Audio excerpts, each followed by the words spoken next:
지난주에는 사도행전 1장과 2장을 통해서 성경적인 교회라는 제목으로 말씀을 전했습니다. 성경적인 교회가 어떤 교회이냐? 성경적인 교회는 말씀에 순종하고 기도하는 교회였습니다. 교회는 헌법이 기준이 아닙니다. 교회의 절대 가치는 성경에 있습니다. 초대교회는 예수님의 말씀을 붙잡고 기도했습니다. 말씀 붙잡고 기도했더니 하나님이 역사하신 거예요. 말씀 붙잡고 기도했더니 하나님이 응답하신 거예요.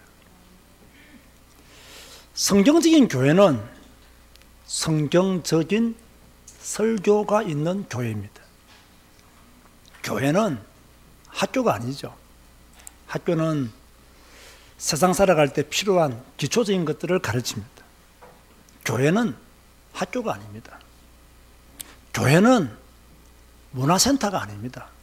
이것저것 다 아무거나 하는 그런 문화센터가 아닙니다. 교회는 하나님의 말씀을 선포하는 유일한 곳입니다. 성경이 없는 교회, 성경을 말하지 않는 교회는 교회가 아닙니다. 그런가 하면 성경적인 교회는 날마다 모이기를 힘쓰는 교회입니다. 교회의 속성은요, 모이는 데 있습니다. 모이고 그 다음이 흩어지는 것입니다. 흩어지는 것이 먼저가 아니에요. 모이는 것이 먼저예요. 성도들은 모여야 돼요. 모여야 정체성이 흔들리지 않습니다. 모여야 우리가 그리스도인이구나. 모여야 여기 하나님의 사람들이 모였구나. 모여야 우리가 다 그리스도의 공동체구나. 그런 것을 깨닫게 되는 거예요. 이 정체성이 흔들리지 않을수록 세속화는 더뎌지게 되어 있습니다. 그런데요, 정체성이 흔들리면요, 세속화는 금방 일어나게 돼요. 그래서 모여야 하는 거예요. 오늘은 초대교회 성도들이라는 제목으로 말씀을 전하려고 합니다. 지난주와 제목만 조금 다를 뿐이지 내용은 비슷한 것이 많이 있습니다. 여러분, 초대교회 성도들이 가장 잘했던 것이 무엇이라고 생각하십니까? 저는요, 말씀을 굳게 붙잡은 것, 이것이 가장 잘한 일이라고 봅니다. 예루살렘을 떠나지 말고 아버지의 약속하신 것을 기다리라. 너희는 몇 날이 못 되어 성령으로 세례를 받으리라. 그렇게 말씀했거든요. 이걸 굳게 붙잡은 거예요. 여러분, 성도는요, 하나님의 말씀에 집중해야 돼요. 성도는 어디에 집중해야 된다고요? 하나님의 말씀에 집중해야 돼요. 다시 말하면 성도는 어디에 집중해야 됩니까? 하나님의 말씀에 집중해야 돼요. 오직 내 신앙생활의 1순위는 하나님의 말씀이다. 이게 안 되어지면요, 잘못된 신앙생활을 할 수밖에 없고 틀린 신앙생활을 할 수밖에 없는 거예요. 내가 교회 다니는 이유, 내가 예배하는 이유, 내가 모이는 이유, 전부 다 어디에 있느냐? 하나님의 말씀에 집중하기 위해서 모이는 것입니다. 가끔 신앙생활 하시는 분들 중에서는요, 하나님께서 무엇이라고 말씀하시는지 여기에 집중하지 않고 다른 것에 집중하는 성도들이 있습니다. 하나님의 사람이라면 우리가 신앙생활을 하는 이유가, 교회 와서 예배 드리는 이유가 하나님의 말씀을 듣고 그 말씀을 붙잡고 그 말씀 안에서 기도하고 그 말씀의 성취를 기다리는 것이 최고로 중요한데 사람들의 말에 집중합니다. 들어라는 하나님의 말씀은 듣지 않고 사람들의 소리만 듣고 갑니다. 이러니까요, 정상적인 신앙생활이 될 수가 없어요. 여러분은 지금 누구의 소리를 크게 듣고 있습니까? 하나님의 말씀을 크게 들으시기 바랍니다. 하나님이 여러분에게 말씀 안 하는 게 아닙니다. 말씀하십니다. 말씀하고 계시고 이미 하셨습니다. 그런데 우리는요, 그 말씀은 금방 듣고 금방 잊어버리고요. 사람이 하는 말은 마음에 새기고 있어요. 하나님의 말씀을 마음에 새겨야 되는데 사람의 말을 마음에 새기고 있어요. 하나님의 말씀을 붙잡아야 되는데 사람이 했던 말을 붙잡고 있어요. 교회에서 집으로 돌아가면 하나님의 말씀이 내게 남아있어야 되는데 사람의 말이 내게 남아있어요. 이게요 100% 사탄의 역사고요. 이게 100% 여러분이 지금 신앙생활을 잘못하고 있다는 증거죠. 이러니까 신앙생활이 실패될 수밖에 없어요. 왜? 하나님의 음성보다는 사람의 소리를 더 많이 듣기 때문에. 들려오죠. 이런저런 말들이 들려옵니다. 그러면요 뭐 해야 됩니까? 여러분 영어 잘합니까? 따라서 패스. 내가 패스 해야 돼. 만날 것 받고 그렇게 나의 전부요 하면서 그 틀린 소리를 붙잡고 그냥 다 패스시켜야 돼. 지나가 이래야 되는데 그것이 막 감격적인 소리도 아니고 좋은 소리도 아닌데 그걸 붙잡고 끙끙거리고 있어요. 이 잘못된 신앙생활을 한다는 거예요. 초대교회 성도들이 잘한 것이 있다면 말씀 붙잡고 기도한 것입니다. 사도행 1장 14절에 보면요 그냥 기도한 것이 아닙니다. 마음을 같이 하여 기도했어요. 기도하는 척 했던 것이 아닙니다. 오로지 기도에 힘썼습니다. 자, 우리 교회가 어떤 교회가 되어야 됩니까? 제자교회가 어떤 교회가 되느냐고요? 오로지 기도하는 그런 교회가 되어야 돼요. 혼자서 기도하는 교회가 아니라 모여서 기도하는 교회. 혼자서 기도하는 교회가 아니라 함께 모여서 부르짖는 교회. 초대교회가 그랬다 그 말입니다. 초대교회 성도들은 뭐냐냐? 모여서 기도했어요. 마가다락방에 모여서 기도했어요. 우리도 이런 시간이 많아야 돼요. 집중 새벽 기도 모여서 기도해야 돼요. 다음 주부터 있을 1시간 기도에 모여서 기도해야 돼요. 그런데 이상하게 모이질 않습니다. 저는 목사라서 가끔씩 궁금해요. 여러분 왜 안 모이죠? 왜 안 모이죠? 왜 안 모이냐고. 교회 왜 안 모이냐고. 말 좀 해보이소. 궁금해서, 목사로서 궁금해서 그래요, 여러분. 왜 교회에 안 모일까? 제가 궁금해서 드리는 이야기예요. 왜 안 모일까? 그래서 제가 목회에 좀 참고도 하고, 그죠? 좀 틀린 거 제대로 가르치기도 하고, 맞으면 인정도 하고, 그렇구나. 그런데 인정할 게 별로 없을 것 같아요. 그런가 하면 초대교회는요, 사도의 가르침을 잘 받는 교회였습니다. 여러분 반드시 기억하세요. 잊어버리지 마세요. 사도의 가르침을 받지 않고 서로 떡을 떼고 교제하는 것은 위험합니다. 자, 여러분, 교회에서 이루어지는 모임, 또 여러분 기관에서 가는 야유회, 목사한테 보고해야 됩니까? 안 해야 됩니까? 보고해야 됩니다. 여전도회가 목사의 허락도 안 받고 목사에게 보고도 안 하고 야유회 갔다. 권사회가 야 우리끼리 놀러가자. 놀러갔다. 장로님들이 우리 집에 모여서 밥 먹자. 밥 먹었다. 문제가 될까요? 안 될까요? 될까요? 안 될까요? 아니 목사님 밥 한 끼 먹고 야유회 가는데 그게 무슨 문제가 되겠습니까? 될까요? 안 될까요? 지금까지 되었을까요? 안 되었을까요? 문제 다 되었어요. 문제 다 되었다는 거예요. 제가 우리 교회 부교육자들한테 늘 가르치는 게 있어요. 그게 뭔지 아세요? 잊을만 하면 한 번씩 가르치는 거예요. 만약 우리 교회 성도들이 너에게 차비하라고 돈 5만 원 줬다. 책 사보라고 5만 원 줬다. 목사한테 보고하라, 보고하지 마라? 보고하라. 그럼 내가 그 돈을 뺏어가기 위해서 보고하라 할까요? 야, 네 50%, 내 50%. 제가 그거 하기 위해서 보고하라 할까요? 여러분들이요, 교회를 몰라도 한참 모르고요, 사탄의 역사를 몰라도 한참 모르는 겁니다. 왜 보고를 하겠어요? 담임 목사가, 그렇지, 참, 밥값이라도 준 그분도 알아야 되고, 담임 목사니까. 그리고 참, 길 지나가다 만나면, 아, 감사합니다. 우리 교회 부교육자한테 이렇게 참 신경을 써주시고 사랑을 베풀어서 인사도 해야 되고. 그죠?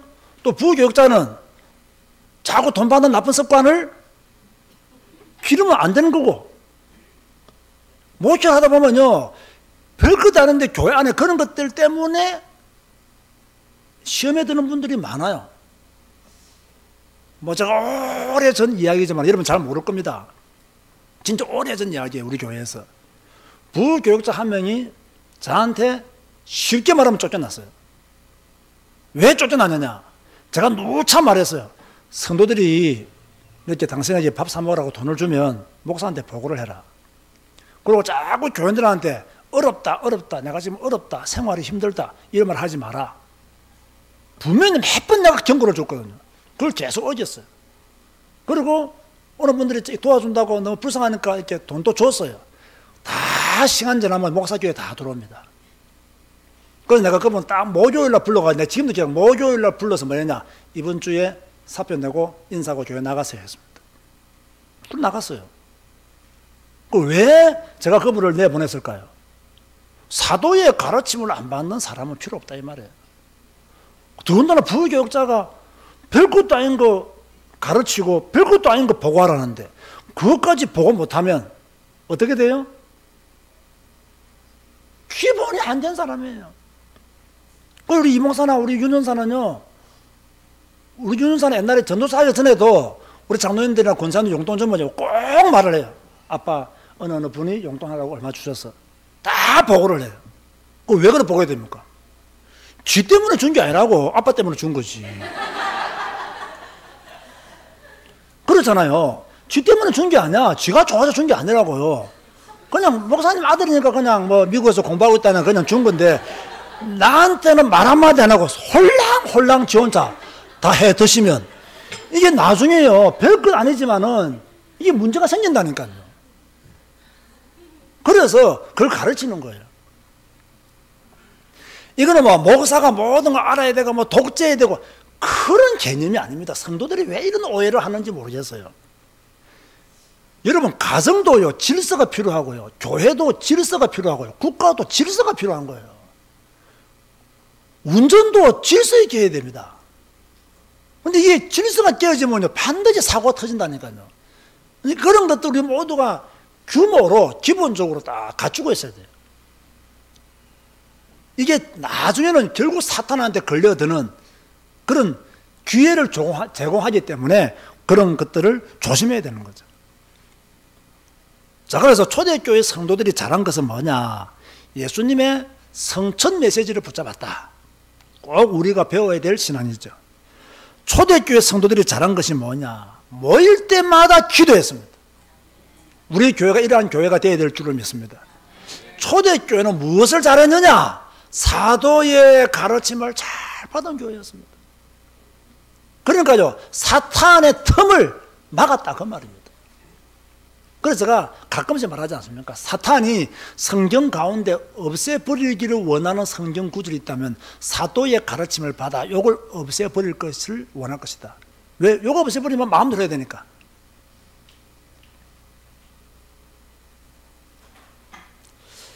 그런가 하면 초대교회 성도들의 특징이 오늘 본문에 나와 있습니다. 초대교회는 어떤 특징을 가지고 있었냐? 초대교회 성도들은 어떤 특징을 가지고 있었냐? 물건을 서로 통용했다라고 말씀했습니다. 공산주의를 했다는 말이 아닙니다. 자발적으로 헌신했다는 말입니다. 자신보다 생활이 어려운 성도들을 위해서 뭐 했다는 말입니까? 헌금했다 그 말입니다. 그 어려운 성도들의 삶을 도와주기 위해서, 그들의 생활을 도와주기 위해서 자발적으로 헌금했다는 이야기죠. 우리가 캄보디아를 위해서 선교하는 것, 저는 이것도요 물건을 서로 통용하며에 해당한다고 생각합니다. 우리가 돈이 많아서 헌금하는 것이 아닙니다. 하나님의 말씀을 순종하려고 하니까 헌금하는 거죠. 간혹 어떤 분들은요 헌금의 기준이 자기인 분들이 있어요. 자기 마음에 들면 헌금하고 자기 마음에 안 들면 헌금 안 하고, 자기 생각과 일치하면 헌금하고 자기 생각과 일치 안 하면 헌금 안 하고. 제가 이거는요 29살 때부터 개척하면서 지금까지요 성도들을 보면서 제가 하나 깨달은 게 이거예요. 아, 성도들은 믿음으로 헌금하는 분들도 있지만 기분이 나빠서 헌금 안 하시는 분들도 있구나. 내가 봤다니까요. 그냥 본인이 좋아하는 일을 하면 막 헌금하자고 소리 쳐놓고 또 본인이 별로 관심 없는 분야에 목사가 헌금하자면요 딱 모른 척 해버립니다. 제가 이런 걸 보면서요, 야, 정말 이거 위험하다. 정말 이건 나쁜 것이다. 여러분 잘 들으세요. 헌금은 시간표 따라 하는 것입니다. 이 말을 알아들어야 돼요. 헌금은 시간표 따라 하는 거예요. 하나님이 우리 교회 캄보디아의 선교의 문을 더 크게 열면 그 여는 시간표를 따라 내가 캄보디아 선교를 원하든 원하지 않든 캄보디아를 품었든 안 품었든 교회의 시간표를 따라 헌금하는 거예요. 그렇게 내가 캄보디아를 갔든 안 갔든 캄보디아 문을 내가 뭐 열기를 바랬든 안 바랬든 시간표를 따라 헌금하는 거예요. 그런데요, 대부분의 성도를 그렇게 하지 않습니다. 아, 나는 다른 나라 선교할 거야. 그러면 그분이 다른 나라를 위해서 헌금하느냐? 안 해요. 안 한다니까요. 이런 것들은 정말 위험한 거예요. 저도 이렇게 밖에 대내외적으로 활동하다 보면 사실 헌금할 일들이 많아요. 또 저보다 어려운 목사들도 많습니다. 힘든 목사들도 많습니다. 그러면요, 나도 별로 없는 주제지만 도와줘야 될 때도 있어요. 근데 가끔씩 내가 드는 생각이 뭐냐면요, 아, 저 사람은 나하고 별로 안 친한데 하는 생각이 나도 들어오더라고요. 그런데 하나님이 그 소리를 듣게 했을 때는 나를 향한 계획이 있을 것인데 내가 별로 안 친한데 별로 안 좋아하는 사람인데 이게 늘 내 몸에요 이게 자동적으로 걸러내더라니까요. 아, 이것도 조심 못하는구나, 그런 생각을 해요.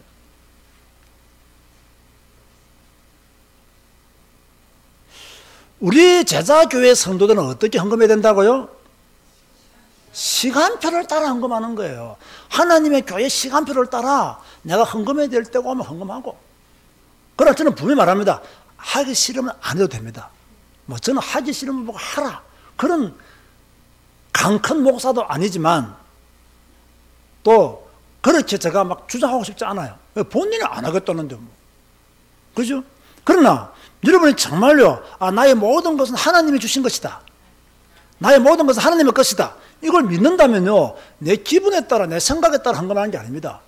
정말 여러분이요, 만약에요 다른 우리 교회와 관계없는 다른 선교 단체나 이런 건 정말 여러분이 헌금할 때 정말 조심해야 되고 정말로 여러분이 기도 많이 해야 됩니다. 그러나 여러분이 속한 교회에서 뭔가를 할 때는요, 조심할 것도 없고 생각을 깊게 할 것도 없어요. 왜 그런 줄 아세요? 내가 속한 교회고, 내가 은혜 받는 교회고, 내가 헌신하는 교회고, 그 교회 시간표를 따라 뭐 캄보디아를 위해서 조금 헌금하고 이런 것들이 자연스럽게 몸에 배어 있어야 됩니다. 이게 안 배어 있으면요, 이게 어렵다니까요. 그래서 초대교회는 뭘 잘하느냐? 물건을 서로 통용하는 교회였다. 그런가 하면 초대교회는요, 다시 한 번 더 강조합니다. 날마다 마음을 같이하여 모이기를 힘쓴 교회가 초대교회였어요. 46절 말씀에 어디에 모이기를 힘썼습니까? 성전에 모이기를 힘썼고, 또 어디에 모이기를 힘썼습니까? 집에 모이기를 힘썼던 거예요. 성전에 있든지 집에 있든지 항상 그들은요 모이기를 힘쓴 거예요. 자, 그렇다면 초대교회 성도들이 모여서 뭐 했겠습니까? 오늘 본문에 뭐 했다고 기록이 되어 있습니까? 하나님을 찬미했다 그랬습니다. 여러분, 성도들이 모이는 이유가 무엇입니까? 하나님을 찬미하기 위해서 모이는 거예요. 성도들이 모여서 뭐 고도를 치려고 모입니까? 반상회하기 위해서 모입니까? 다른 사람 욕하기 위해서 모입니까? 그거는 성도들의 모임이 아닙니다. 성도들의 모임은 다른 사람을 비방하거나 패거리 형성하기 위해서 모이는 게 아니고 하나님을, 나를 구원하신 하나님을 찬미하기 위해서, 우리를 구원하신 하나님을 찬미하기 위해서, 그것 때문에 모이는 거예요. 이렇게 했더니 초대교회가 많은 사람들에게 칭송을 받았고 날마다 구원받는 사람들의 숫자가 많아졌더라고, 그렇게 말씀하고 있는 거예요. 우리 제자교회의 모델은 어느 교회냐? 초대교회입니다. 우리는 성경적인 교회가 되어야 되고 여러분은 초대교회 성도들의 모습으로 돌아가야 될 줄로 믿습니다. 우리는 다른 교회 볼 필요가 없습니다. 아, 저 교회는 이것을 잘하는데 볼 필요가 없다니까요. 뭘 잘해요? 성경을 보면 돼요. 초대교회가 뭐 했는가? 초대교회가 무엇을 했기에 하나님의 영이 함께 했는가? 우리 제자교회가 초대교회처럼 되어야 되겠다. 내가 초대교회 성도들처럼 그렇게 신앙생활해야 되겠다. 이것부터 결단해야 되지. 뭐 다른 교회는 뭐 하던데 다른 교회는 뭐가 좋던데 이러면 하지 말라는 이야기예요. 우리의 교회가 지금 초대교회가 되어가고 있는가? 내가 초대교회의 모습을, 성도의 모습을 가지고 있는가? 이걸 먼저 바라보아라 그 말이에요. 그런가 하면 초대교회는요, 핍박을 이긴 교회입니다. 베드로와 요한이 성전 미문에 앉아있는 안전병을 이렇게 세웠습니다. 좋은 일이에요? 나쁜 일이에요? 좋은 일이죠. 칭찬받을 일이에요? 욕 얻어먹을 일이에요? 박수 받아야 돼요? 비난 받아야 돼요? 박수 받아야 됩니다. 거의 40년간, 그죠? 거의 40년간 안전병으로 살았다니까요. 그런데요, 그 안전병을 아무도 못 이렇게 세웠어요. 베드로 요한이 나사렛 예수 그리스도 이름으로 일어나 걸어라! 그 한마디에 사주팔자 운명이 끝나버렸어요. 그런데 보세요. 박수를 받았습니까? 비난을 받았습니까? 왜 그런 줄 아세요? 그걸 싫어하는 자들이 있습니다. 여러분 사도행전 4장을 한번 보세요. 사도행전 4장 1절에서 3절에 보면요, 이런 말씀이 나오죠. 사도들이 백성에게 말할 때에 제사장들과 성전 맡은 자와 사두개인들이 이르러 예수 안에 죽은 자의 부활이 있다고 백성을 가르치고 전함을 뭐하여? 싫어하여 어떻게 했습니까? 그들을 잡음에 날이 이미 저물었으므로 이튿날까지 가두었다. 싫어했다. 이게. 예수가 부활했다는 메시지를 전하는 걸 싫어했어요. 예수가 그리스도라는 메시지를 전하는 걸 싫어했어요. 안전병을 이렇게 세우는 걸 싫어했어요. 참 좋은 일 했는데 인간의 힘으로 어찌할 수 없는 엄청난 문제를 해결했음에도 불구하고 싫어했어요. 무슨 말입니까 이게요? 여러분들이 예수 믿는 걸 싫어하는 사람들이 많다. 지금 여러분이 제사교회 다니는 거 싫어하는 사람이 많다. 여러분들이 하나님의 자녀로 살아가는 거 싫어하는 사람이 많다. 그걸 지금 우리에게 보여주는 거예요. 저는요, 싫어해도 예수 그리스도의 길로 갈 것입니다. 저는 다른 사람이 나를 싫어해도 저는 복음의 길을 갈 것입니다. 저는 다른 사람들이 막 비난하고 안 됐다고 말해도 저는 그냥 복음 전하며 사는 것이 나의 길인 줄 알고 그대로 갈 것입니다. 뭐 다른 사람이 싫어하는 거 왜 그 소리를 크게 듣냐 이 말이에요. 다른 사람이 핍박하는 그 소리를 왜 크게 듣냐 이 말이에요. 하나님의 말씀을 크게 들어야 되죠. 성경을 크게 읽어야 되죠. 다른 사람의 말을 다 틀린 사람들이에요. 마귀의 자녀들이에요. 복음 모르는 사람들이에요. 종교인들이에요. 그들의 말을 크게 들을 이유가 없는 거예요.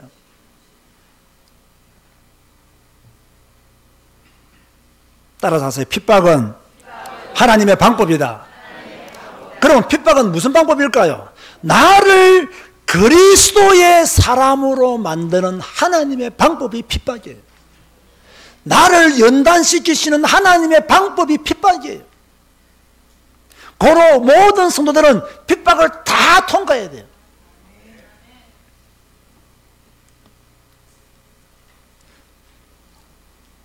제가 어제 서울에서 강의하면서 그런 말을 했습니다. 복음운동하면서 말씀운동하면서 밖에서 핍박받는 것은 아무것도 아니었다. 오히려 안에서 핍박하는 사람들이 더 많았다. 안에서 나를 비난하는 사람이 더 많았다. 그러나 그 정도를 못 이길 내가 아니다. 그랬습니다. 이겼기 때문에 20년을 온 것이다. 우리의 믿음은 이기는 믿음이지 패하는 믿음이 아니다. 우리의 믿음은 이길 수 있는 힘을 가진 믿음이지 낙심하는 믿음이 아니다.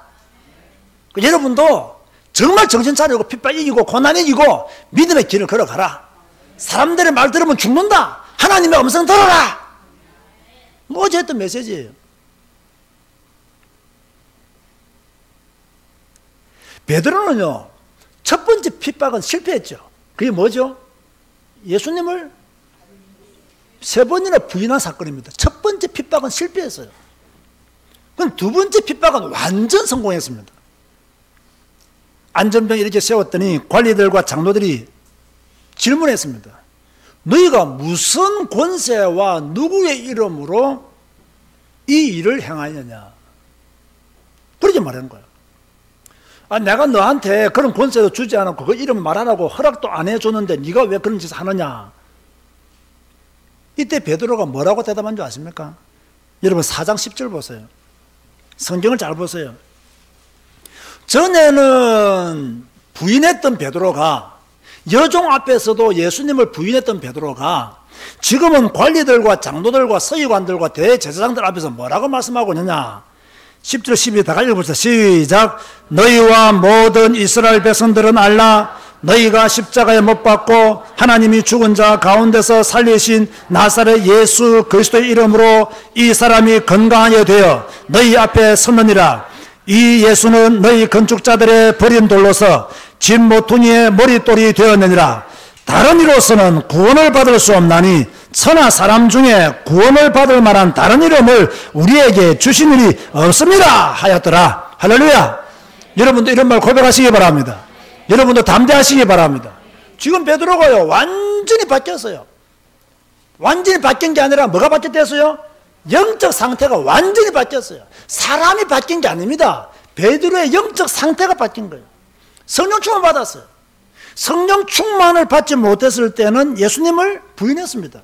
성령 충만을 받고 난 뒤에는 예수님을 증거했습니다. 이 성령 충만이냐 아니냐, 성령 충만을 경험했느냐 안 했느냐, 여기에 따라서 전인이 되느냐 부인하는 자가 되느냐 결정되는 거예요. 여러분이 성령 충만하면 전인이 되는 것이고요, 성령 충만하지 못하면 부인하는 자가 되어버립니다. 그 분계점이 뭐냐? 성령 충만한 거예요. 참 놀랐죠. 그런가 하면 초대교회는요 기도하는데 전문성이 있었어요. 제가 왜 기도하는데 전문성이 있었다고 말하냐면, 이렇게 핍박과 환난과 생명이 정말 위험한 그때에 사도행전 4장 31절 말씀을 보니까 빌기를 다음에 모인 곳이 진동하더니 무리가 다 성령이 충만하여 담대히 하나님의 말씀을 전하니라. 핍박과 환난 가운데 있는데, 죽음의 위기가 와 있는데, 시푸른 칼날이 지금 자기들 목 앞에 있는데 뭐 했느냐? 빌기를 다음에 모인 곳이 진동하더니, 이렇게 말씀했어요. 사랑하는 성도 여러분, 인생 살다 보면요 여러 가지 문제를 당합니다. 어려운 일들도 많이 있습니다. 절대로 물러서지 마세요. 딱 믿음 지키고 그 자리를 사수하시기 바랍니다. 물론 우리가 양보할 때는 양보해야 됩니다. 하지만 우리가 그 자리를 지켜야 될 때에는 그 자리를 지켜야 됩니다. 문제를 두고요 우리도 기도의 전문성을 가진 성도가 돼야 돼요. 기도해야 됩니다. 빌기를 다하며, 그죠? 베드로가 잡혀갔으니까 빌기를 다한 거예요. 베드로가 언제 죽을지 몰라요. 빌기를 다한 거예요. 그런데 하나님이 베드로를 뭡니까? 또 구원해 주지 않습니까? 진동할 정도로 기도했다, 그렇게 나왔어요. 사랑하는 성도 여러분, 무슨 전문성을 가지라고요? 기도의 전문성을 가지다. 이건 학교 가서 공부하는 게 아니에요. 졸업장이 필요한 게 아니에요. 문제 만날 때마다 기도하면 돼요. 어려움이 올 때마다 기도하면 돼요. 그러면 그 사람은 기도의 전문성을 가진 사람이에요.